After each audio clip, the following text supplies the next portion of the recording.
5 የተረዳናቸው ነገሮች ከአርሰናል 3 ክለብ ብሩዥ 0። 1 የራያን ድንቅ ግብ ጠባቂነት በሁለቱም አጋማሾች የተሞከሩበትን ድንቅ ሙከራዎች ሴቭ ማድረግ ችሏል። ይህም በጨዋታው ላይ እንድንቆይ ማድረግ ችሏል። ራያ ጎልደን ግሎቭን ያሸነፈው ከጋብሪኤል እና ከሳሊባ ጀርባ ስለሆነ ሳይሆን ድንቅ በረኛ ስለሆነ ነው። 2 ጋብሪኤል ማርቲኔሊ ለሻምፒየንስ ሊግ ጨዋታ የተሰራ ተጫዋች እንደሆነ የተረዳንበት ድንቅ ጎልና ተደጋጋሚ ኬዮስን ሲፈጥር ነበረ። እንዲሁም የመጀመሪያው አርሰናል ተጫዋች መሆናል በ5 ተከታታይ የቻምፒየንስ ሊግ ጌሞች ላይ ግብ ማስቆጠር የቻለ። ኖኒ ማዱኬ ምርጥ ምሽትን አሳልፏል። በጨዋታው 2 ጎሎችን አስቆጥሯል። አንደኛው በጣም ድንቅ ከመሃል ሜዳ ድሪብል አድርጎ ተጫዋቾችን አልፎ ያስቆጠረው፣ ሁለተኛው ደግሞ ቀላል ታፒን ነው። እዛ ቦታ ላይ መገኘቱን ልናደንቅለት ይገባል። ምርጥ ጨዋታ ነው ያሳለፈው። አሁን ለቀኝ ማጥቃታችን ጥሩ አማራጭ መሆን ይችላል ኖኒ ማዱኬ።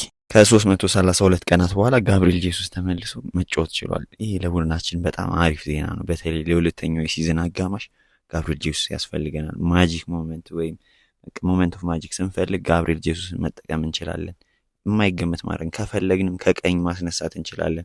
እንደ 22-23 ሲዝን ከማርቲኔሊ ጋር እየተቀያየሩ መጫወት ይችላሉ። ይሄ ደግሞ ቡድናችን ማጥቃት እንዳይገመት ያደርገዋል።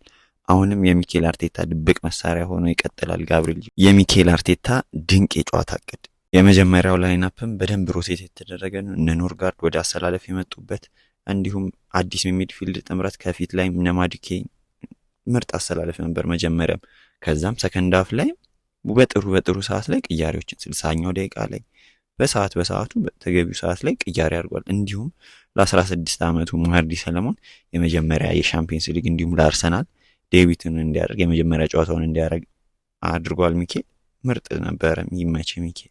አሪፍ ጌም ማኔጅመንት ነው። አሁን ወደ ወልቭስ ጨዋታ እንሄዳለን። ይመቸን።